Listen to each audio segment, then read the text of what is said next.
Welcome back for yet another episode of the Bonsai Stuff podcast. Scott Martin from Bonsai Matsu. Thank you very much for tuning in to episode 28 in season 6 of the Bonsai Stuff podcast. This one I want to talk a little bit more about styling and design considerations, that sort of thing. As you know, it's not a usual topic on my agenda, and it's a very personal thing, but I think that what I want to talk about is something that can help us all. Part of it's going to be on making compromises and why there have to be compromises when we work with our bonsai. And the other section that I want to talk about in this section and in this podcast is about styling considerations for Australian natives. Australian natives are becoming far more popular and prevalent in everything. We're jumping on board. The train's officially left the station. Everyone loves their Australian natives. And I just think that there's a few options or things that I suppose I consider or I think are important when it comes to styling our Australian natives. Doesn't mean you have to follow it, doesn't mean you have to agree with what I say, but I just think it's nice to talk about things from my perspective, and hopefully it can provide maybe another alternative to you when you're working on trees, or help you a little bit when you're working with styling trees. And it may apply to other different varieties and not just necessarily Australian natives, but it's a good time as we get into the warmer weather and as we finish winter. It's a time to get into pruning your trees and working on them, and especially deciduous as we're starting to wake up now post repotting. I find that before I put them back onto the bench, it's a really good time to get in there and give that structure one final good cleanup and look at anything that needs to be corrected before they get out there and start getting their foliage. Once they get their foliage, story over. It's very hard to get in there and actually see what you're dealing with. So I find that if I give them a very late winter, early spring prune prior to all those buds popping in the tree using its stored resources, then I find I can be very thorough with what I do, but sometimes there's compromises. So let's get into it.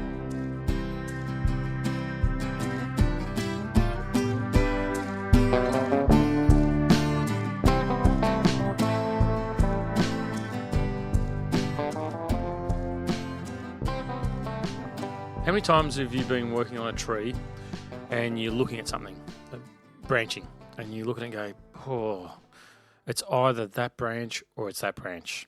I've got to choose. Or you just leave it, which is very common, where you sort of get that analysis paralysis, or that fear of making a decision, and you just let things be because you're just not sure what to do, and removing one for the sake of the other. It's a major thing. It's a big task, and it's going to leave a big gaping hole in your design or your structure of your bonsai, and it's not what you want. So you'd rather have a nice full tree, but you know deep down when you look at the tree, there's a structural imperfection. There is something in there that just isn't right, and it happens all the time. It happens all the time, whether it's something that's got too thick at the apex of the tree, whether it's low branches that have been allowed to grow that are almost, the same height or same position on the tree, bar branching. There's something that's, maybe the branch is too thick up higher on the tree, and you look at it and go, well, that's too thick for that section of the tree. But, if I cut that off and I have to go backwards, then what am I going to do? Like, I've got years ahead of me with a gap or a hole in my design of my tree. And it makes you just ask the question, why is there always a compromise? Why do I always have to take a backward step with my trees? Is it, and I want to ask the question, is it better to live with the imperfection or the compromise, or is it better to start over? That's the $64 million question when it comes to bonsai design. And I refer you back to episode 2 or 3 of this podcast 6 years ago. Good structure is good bonsai. Now, keep that in the back of your mind. That's something that we're going to reflect back on, circle back to. We're going to reflect back on when we're talking about this compromise. Now, for me, good structure is the ultimate. It's the best. Do I have trees that don't have perfect structure? 100%. Does everyone listening to this podcast have trees that has structure that isn't perfect? Absolutely. I guarantee every single one of you. You'd have to be pretty special and unique if you didn't have a tree that you looked at and went, well, actually, that could be better on that part of the tree. So it's what you do. Like, is it better to live with it or is it better to restart? And that's up to you. This is a you decision. All these design decisions, everything we talk about with design or structure of your bonsai, it's something that you've got to make the decision on. No one can make it for you, and it's what you're happy with. But I'm telling you now that if you've raised it as an issue in your own mind and you decide to live with it, I guarantee it's always going to be an issue. It's always going to be something that you're going to come back to and look at and go, yeah, that's still there. Yeah, and over time they get thicker. They become more of an issue. They stand out a lot more. They become more prevalent, and your eye keeps going back to them over and over and over. An easy thing to do is, an easy thing to say on this podcast is, the sooner you correct it, the better it's going to be. But I know that's not realistic. I know it's really hard. I know you can dwell with branch cutters over a bar branch and look at it and go, that should be gone. I've got a Chinese quince. Lovely tree. I love it. I ground grew this thing as a sapling, got a really nice thick trunk. I've put photos up on it on Instagram. I love the flowers it gets, and the flowers now are just getting ready to burst. There's new growth on this thing. It was the first tree in my collection to wake up as soon as we got past the winter solstice. Basically next day it started popping leaves and getting ready to get these flowers to come out. So I love it. The bark on this thing peels. It's got beautiful taper in the trunk, lovely movement, really big, thick girth. It's perfect. But right down the very bottom of this tree, I've got my key branch, or the first branch, not key branch, but the first branch on the tree, and the back branch are at exactly the same point. And it annoys the crap out of me, this thing. Like, I look at it, I love the tree, and I can't tell you how many times I've walked past it over the last 15 years, putting my hand over one of the branches going, yeah, that one should go. Yeah, but not today. I'll just leave it. Oh, that one it'd be better if I did this or if I did that, and then I thread grafted and I whatever with this tree. Or if just a bud would pop in this area, then I could do something about it. To this very day, that tree has that issue. It has that compromise that I make with it. I don't put the tree on display. I don't take it to shows because of that very issue, because of those branches. Should I have cut it off 15 years ago when it was a tiny little stump or a branch? Yeah, I probably should have. Would have made my life a lot better now. Does this tree go into the main display area of my yard? No, it doesn't. It stays in a private little part of the back because I love it. I really love this tree. I love everything about it except these bloody branches that are in the wrong spot.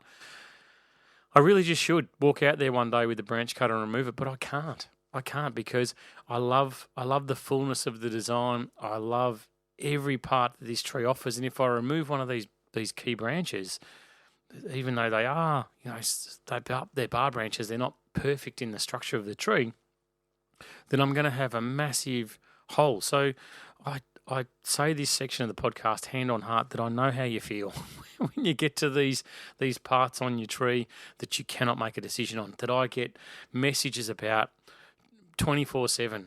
Every day of the year I'm getting messages, what would you do? And I say, okay, it's easy. Yeah, cut this one off and then do this and then do that. I realise that doesn't always happen, that you can't make that decision, that you get to that paralysis point where you just hold the branch cutters there above it. You know what you've got to do. You seek independent advice like I talk about. You go to your bonsai network. You get the solution. You know how to handle it. Gets to the point where you get the branch cutters over the branch and you sit there shaking. No, I'm just going to, I'll do it next week. I'll leave it. I'll give it spring. I'll see what happens. I'll see if another bud pops out of that area and then I'll deal with it. Spring comes and goes. Summer, you're looking at doing your late summer prune on these things. No, not yet. I'll just give it till autumn. I'll do it at repotting time next year. And next thing you know, which is exactly what I go through, a year's gone past. 2 years gone past, 15 years have gone past. You've still got the same bloody issue. And they get bigger, they get thicker, the scar that's going to be made gets worse. The swelling in that area where you've got this junk happening, this imperfection in the area of the tree, it just doesn't get any better. It just does not get better by itself. I really wish that, a possum would come down, or it sounds horrible, but I wish a branch would fall out of the tree and someone would make the decision for me. And I'm almost certain that if I took the branch cutters out and removed the back branch, I wouldn't even notice it. But I just get to the point where I can't do it. And I've looked at trunk angle changes to give the visual differential between, having them at the same level. If I tilt it a bit to one side, then one branch drops lower, the other branch starts to go up higher. Doesn't fix it. Visually it might fix it, but it just throws out the rest of the design that I've got on this tree. And I'm back to square one. I'm in exactly the same spot as what I've always been with this tree. That I love it. I love it dearly. But it's not what I want. It's never going to get there, and so I understand it. And then you think about another option I look at is, okay, can I split the difference? Can I halve what I'm going to do? If I took a little bit off that one, took a little bit off that one, what if I trimmed that one right back and left that one longer? Will it take away the visual weight of one to the other? Should you do it? I don't know. I don't think it's going to fix it. I know it's definitely not going to fix it. So I come back. I go back to my very first step with any tree that I work with and say, okay, what's your goal for this tree? And my goal for this quince is to keep developing the tree, keep making it magnificent, keep working on taper, keep working on branch positioning and structure, but to temporarily can be 3 to 5 years, live with this branch imperfection. I know that it's never going to be the world's greatest bonsai. I do love it dearly. I do really get a lot out of it. I do think it could be. I know it could be better. And I'm just going to keep stewing on this thing. I'm just going to keep going round and round in circles and not making a decision and procrastinating and telling everyone that contacts me, yeah, you shouldn't have bar branches. Yeah, you should perfect your structure. Yeah, good structure is good bonsai. But then secretly in the background, I'll have this little tree that, not little, it's about 60 centimetres tall. It's quite big. It's the trunk's thicker than your arm at the base. Like it's really nice. But I'll just keep looking at it until that one day I'll go out there and I'll cut it off. Or I'll make a decision about what I'm going to do with it. Or the bonsai gods will make the decision for me. Maybe the branch will die off naturally by itself. I don't think it will. It's been there for a very long time. It's very healthy, but I'll just keep going around in circles. So, I come back to the start of this section of the podcast. Why does there have to be a compromise with our bonsai design? And it's really simple. Because they're a living being. They grow the way that they grow. Naturally, these things push out buds from similar positions, whether it's, a conifer, a pine, whether it's a juniper where it does the junky armpit growth from where the branches connect to the trunk, or, whether it's a maple that pushes out 4 trillion buds from one spot. That's just what they do. And us as bonsai practitioners, bonsai lovers, our job is to try and correct it as much as we possibly can, but there's going to be times where there's got to be a compromise. Your target is perfection. Create the best bonsai in the world. Remember my number one goal, best bonsai in the world. And while I'll have that target still in the back of my mind, there's going to be times where I'm going to make compromises. There's going to be times where I'm going to look past perfection to be truly happy with what I've got in front of me. And I just want to let you all know that it's okay. It's not the end of the world. That your tree's got bar branches, that it's not perfect in its structure. That's not the end of the world. There's far more important things to be worried about. And as long as the tree puts that smile on your dial, makes you stop and spend time with it, which this tree definitely does for me, then it's okay. I'll live with that.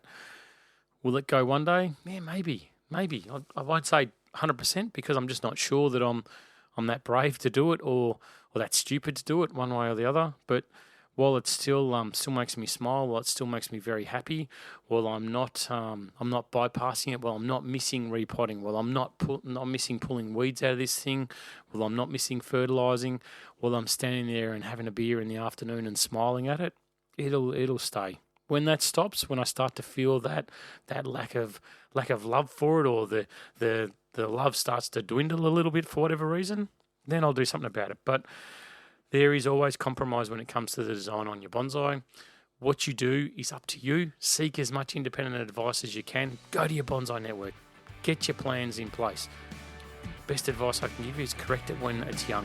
Correct it before you get this emotional attachment to the trees, because it gets very, very difficult to do it after that.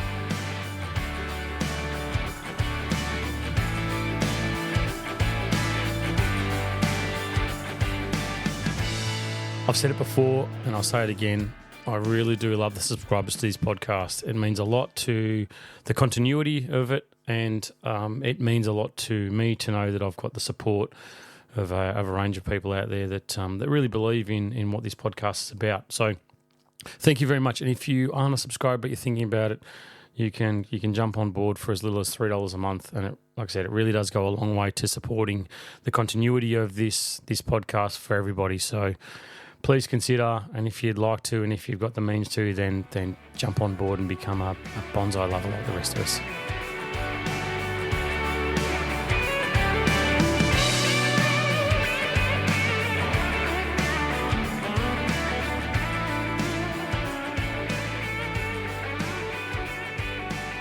All right, so this section of the podcast where I'm talking about styling considerations for Australian natives.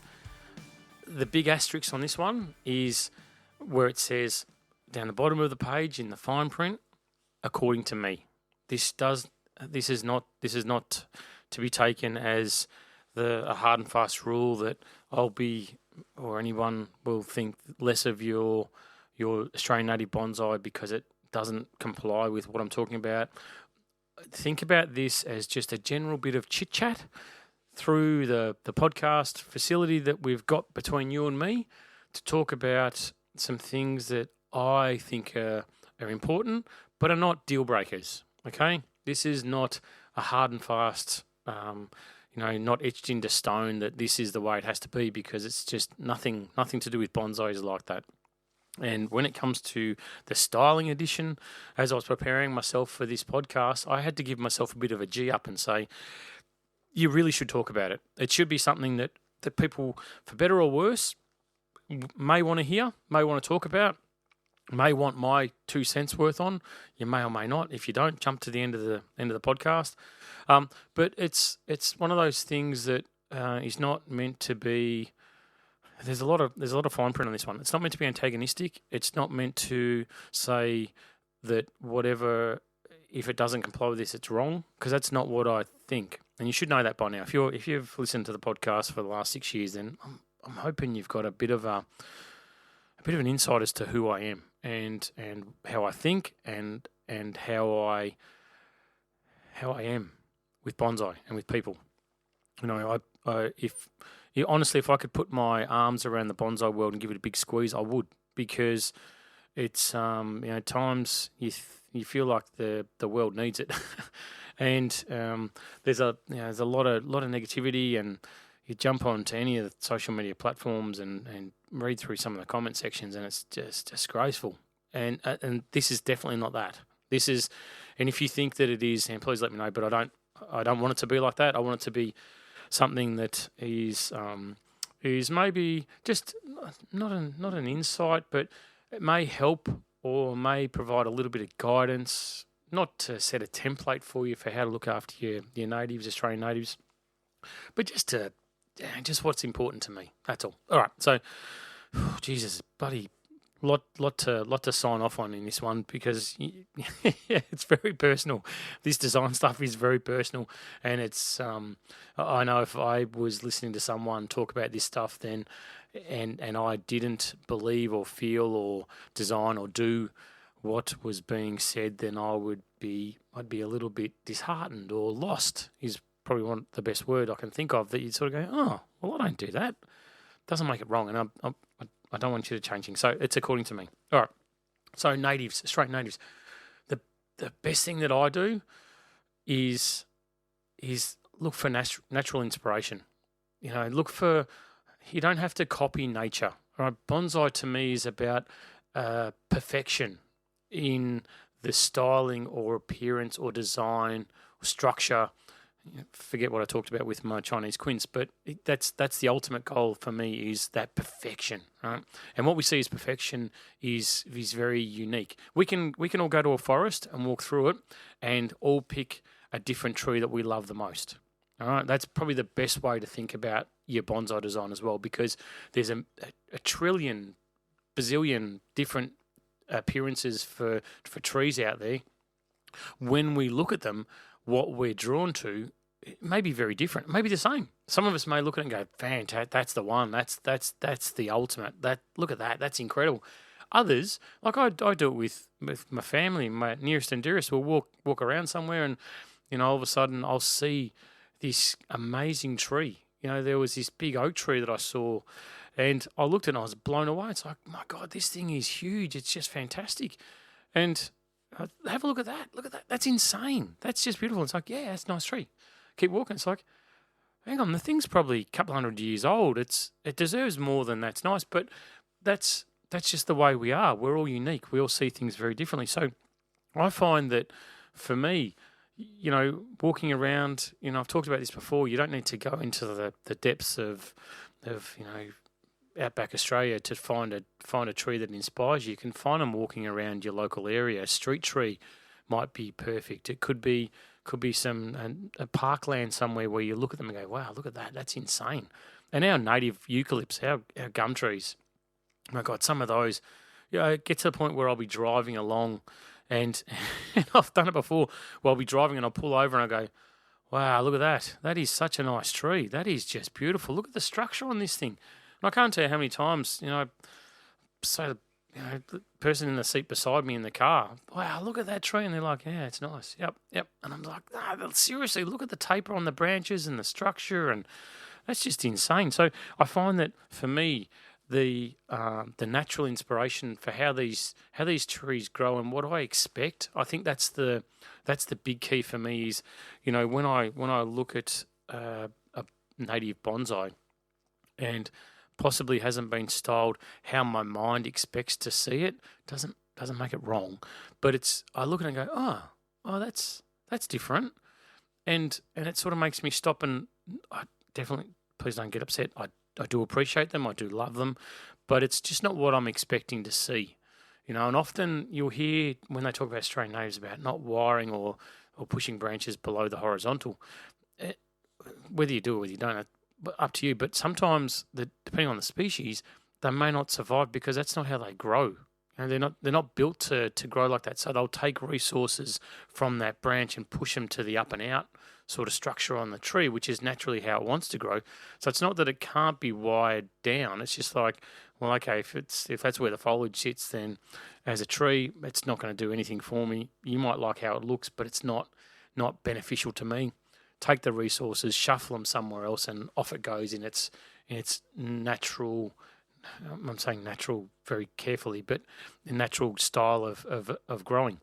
So for me, I find that natural inspiration is what I expect, and that's what I'll use. Like I'll go through that database I talk about of images in my head when I'm styling trees or first putting wire on them and stuff like that. It's not to mimic something, it's not to copy something, but it's to go, okay, let's say it's a Banksia. Then I'm thinking, okay, well, the Banksia that I've seen, when I've walked around this coastal town, it grows like this, and the trunk's got this sort of a movement, and the branches sort of appear to come out of here, and it doesn't have that sort of exotic feel to it, because I've never seen one that grows like a pine tree. So to style a Banksia that looks like a pine tree would conflict with me for the database that I've got in my head. When I think about those trees, I don't think about them having their very acutely angled branches. Do they look nice when they've got it done? Yeah, they do. And if you've done it like that, great, that's awesome. But for me, and that's what I'm talking about, is the styling considerations that I go through when I'm looking at Australian natives is to reflect and think back. And I do it all the time. When I take the dog for a walk and I'm tearing through the neighbourhood, or I'm going for a run or whatever it is, I can't tell you how many times I just run past and look at the tree and go, yep, store that one away. That's for later. That's a really nice tree. Or see how that one does this. It gets nice and wispy towards the ends and sort of comes down and then it jumps up a little bit. All right, yep, store that one away for later. That's perfect. You go for a walk along a creek and you see kunzias or whatever's growing there, and you sort of have a look at their natural light structure towards the tips and go, that looks really nice. So the thickening of the branch sort of stops around there. Then they've got a bit of a distance of a light and structure, and then they've got foliage on the external parts of there. Perfect. That looks really good. All right, cool. Next time I work on a kunzia, I'll think of that natural styling that they grow in. I won't think about them growing in big pom-poms, because that's not what I'd expect to see them as. If you've got them as pom-poms, that's great. You can tell I'm really nervous, so I'm talking about this part of in the podcast. But I don't know when I don't like the exotic look on the natives for me, because it's not what I'd expect to see. All right, I don't style my trees to look like they grow in the wild, thinking this is going to grow like a wild tree, because that's not perfection for me. What I think about is the characteristics of how they grow in the wild, and then I apply that to what I consider to be the perfect design for that tree. I hope that makes sense. I really hope it does, because I'm not mimicking a tree that's growing by a river somewhere that's half fallen in the water.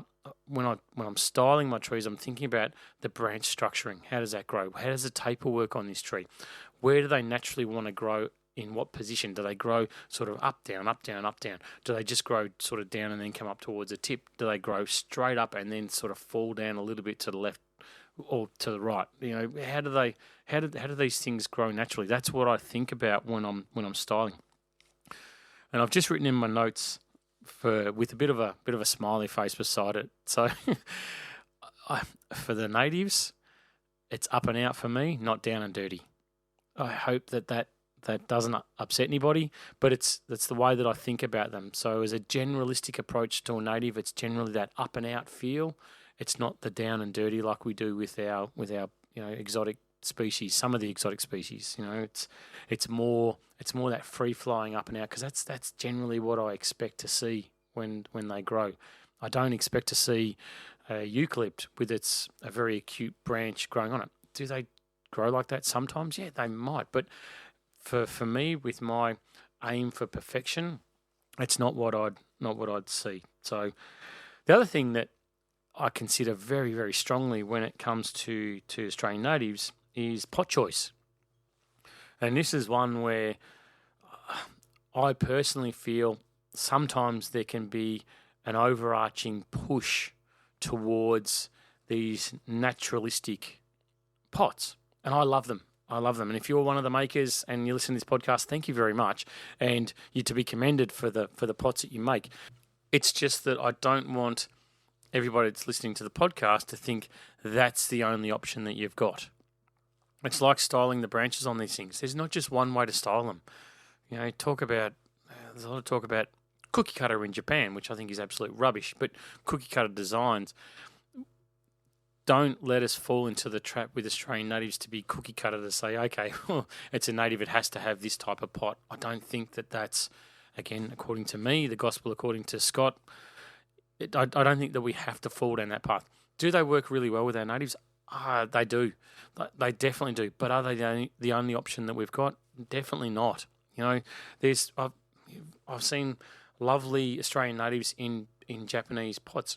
I've got a massive Melaleuca, a prickly paperbark that's in a Yamaki Japanese pot, an enormous Japanese pot, and I love it.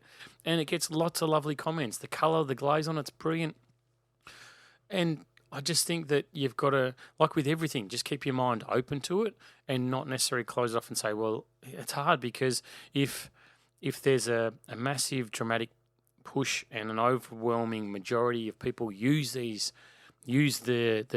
native pots, then that's how you build up your database. And then when you reflect back on it and say, well, that one looked really good, but that's all you've seen, then you can sort of be wedged in a little bit yourself to say, well, I only know my database in my head for pots only relates to these natural finishes, these rough textured pots that we've got for our natives. I just want to keep it so it's a bit more broad than that, and you've got a plethora of a wide range of pots available to you, and different types of containers. Slabs. I love slabs on our Australian natives. I think they look brilliant. Callistemon with their beautiful flowering bottle brush on top of a piece of granite or slate or something like that. That looks magnificent. The contrast in the colour of the slate to the flowers, brilliant, perfect, absolutely perfect. So I think that you've got a wide range of pots available to you, and you don't need to be funneled in to just picking one. So much to talk about with natives. Let's have a quick 10-second break. I'll have a drink of coffee and we'll get back to it.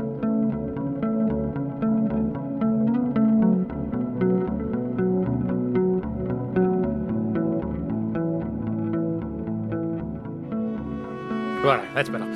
Let's wrap this baby up. All right, so now natives, timing of repotting, another thing I get asked a lot about, but it's definitely important to me to reiterate that for me, repotting time for any of our bonsai, it's just prior to their peak growing time. Okay, so I'll refer back to deciduous. Really easy, because you know when they're dormant, you know when they're growing, you know when they start to grow because those buds start to move. So you can pretty much gauge the correct time, because it's really, really easy to see. It's a bit harder with Australian natives because they grow consistently, and there's a strong push for repotting any time of the year. People do it. That's cool.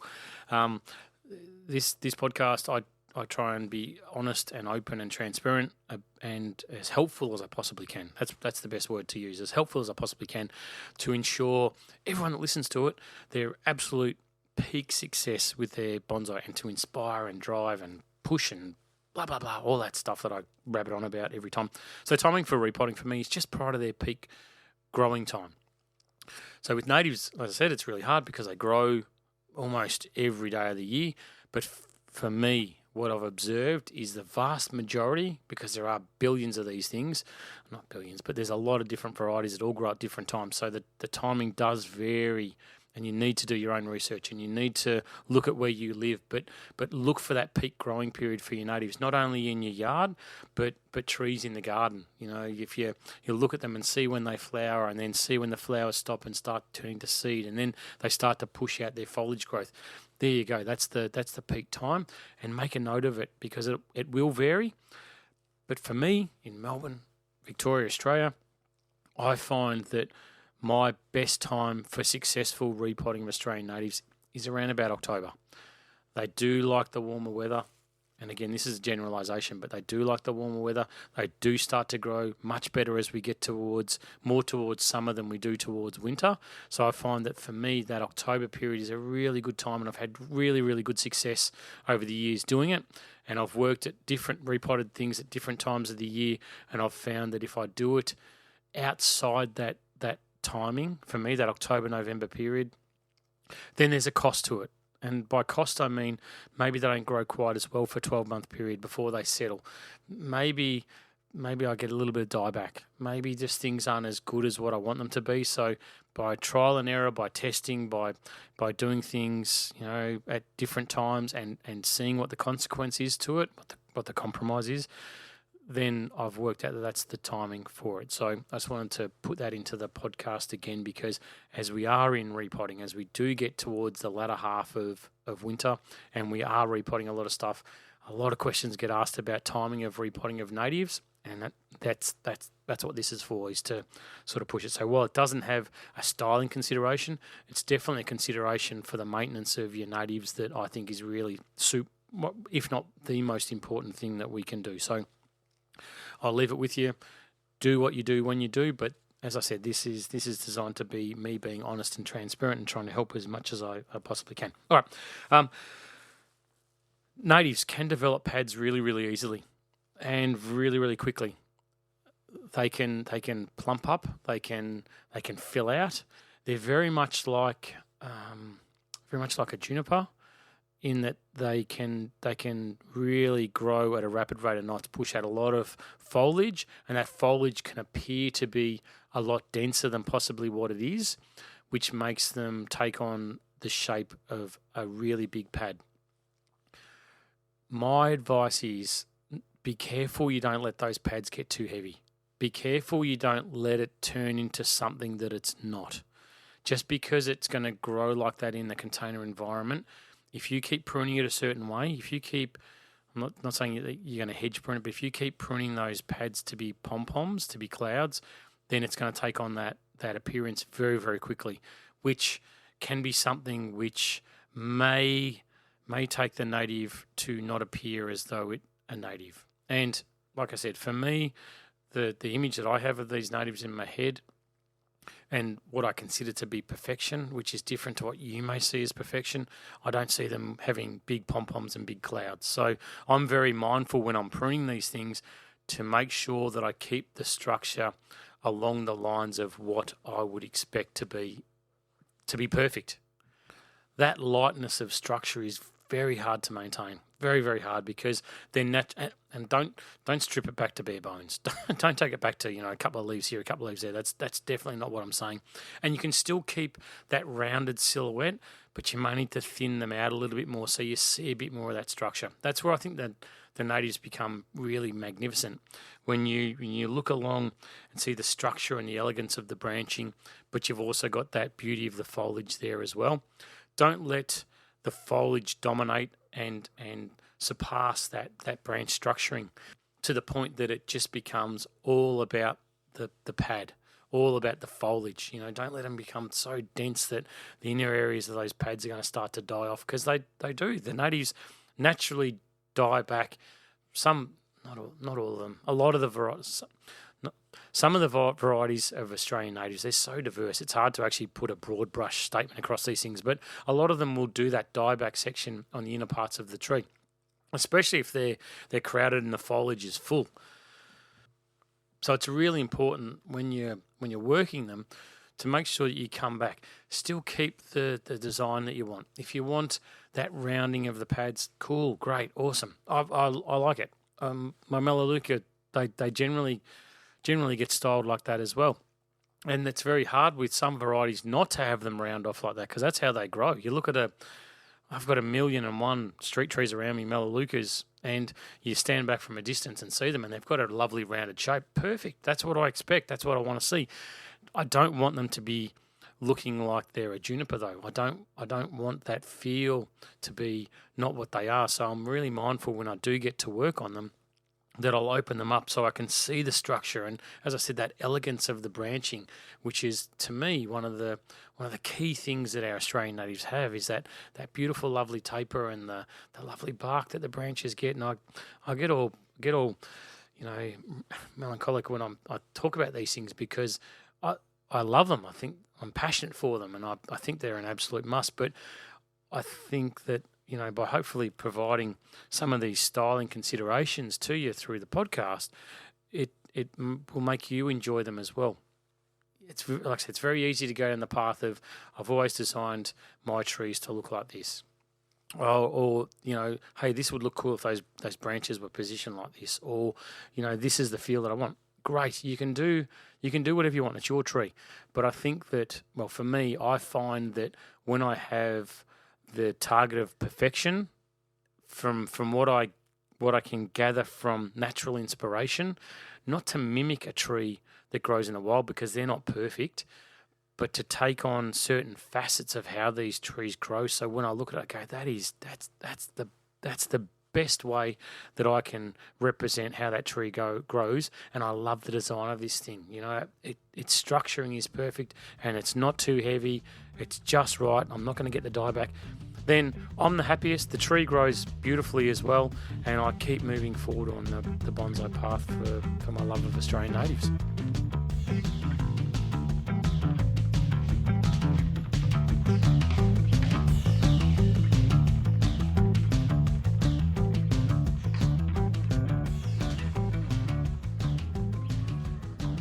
Well, folks, we're at the end of this podcast, and we're late into July now. So that means that the trees that I repotted 3 weeks ago, just over 3 weeks ago, they've now transitioned from being in my sheltered workshop to out into a sheltered area in the yard. They're starting to be more exposed to the elements. Not in the full exposure. Still got protection from the top down. So if there's any frost or anything like that, anything that's going to do damage to the more delicate areas of the tree that are starting to appear, they'll be protected. So it's it's almost time for me to move on to the repotting of my conifers, my pines, junipers, that sort of thing, which will start as I get towards August. And then they'll come into the workshop and they'll be protected for a period, and then they'll move their way out again. So it is busy. I was talking at workshops recently that if you haven't started repotting your deciduous trees yet, and you're sort of in the same similar environment to where I am, then it's probably time to pull your finger out and get on with it, because you think nothing's happening because you don't see foliage. You don't need to see foliage for that tree to be waking up. And if you want to test the waters, get a tree that's going to easily lift out of its pot, take it out and have a look and see if you can start seeing those new white roots that are starting to form around the periphery of the root ball before you start working it. I guarantee you now that if you start looking at the buds on your deciduous, you'll see they're starting to move. They are starting to swell up. I've got trees which have popped new buds already. As I said, I was talking about the Chinese quince, but I've also got plenty of other trees, maples and elms, that have started to open their buds. And it's definitely getting towards the end for me of doing my deciduous repotting. And I want to start moving in towards the slower trees to wake up, which are generally the pines and etc. That classification of trees for me will then start working into being repotted as well. So I'm excited because we're sort of on the dark side now of winter. We're heading towards the spring period, and I can guarantee you that in a few weeks' time, I'll start talking about and getting ready for spring fertilising, which, as I sit here with my fingerless gloves on recording this podcast, because it's about minus 15 and freezing, and it's blowing a gale, and it's been raining, and anyway, good old Melbourne. It's a chilly place to live over winter, and I think the older you get, the colder it gets too. But I'm looking forward to some warmer weather. There's going to be a hell of a lot of work that comes with it, with that spring growth, and also lots of other things happening around the yard, and personally for me, with some bonsai travel coming up as well to the other side of the country, which I'm so excited for. Can't wait. It's a good time of year. It's always a good time of year. It's always something to be done. It always feels to me that there's no downtime with your bonsai. There's always something you should do. And if you find that you've got idle time, then maybe you just need to have a think about things and maybe throw in a bit more maintenance, around the yard, or get that new bench that you've been planning on, or fix the watering system. Start looking at that, because as we get towards warmer months, that becomes what we focus on and something that we rely on for our trees. Anyway, I hope you enjoyed that the podcast and the styling edition for Australian natives. Some things to consider, some things to look at as you're building your native database in the back of your head, but also that bonsai compromise with our design exists for all of us, me included, and hopefully you've got a bit of peace of mind that it's okay. It's okay to procrastinate. It's okay to wait. It's okay to do nothing. Doesn't make it better, but hopefully you know that we're all human. Anyway, thanks for listening in. I love you subscribers. Thank you so much. If you are considering becoming a subscriber to the podcast, please do. It means a hell of a lot to me and to the continuity of this podcast that everyone loves so much, that I love doing as well. Thanks again, and until next time, happy bonsai.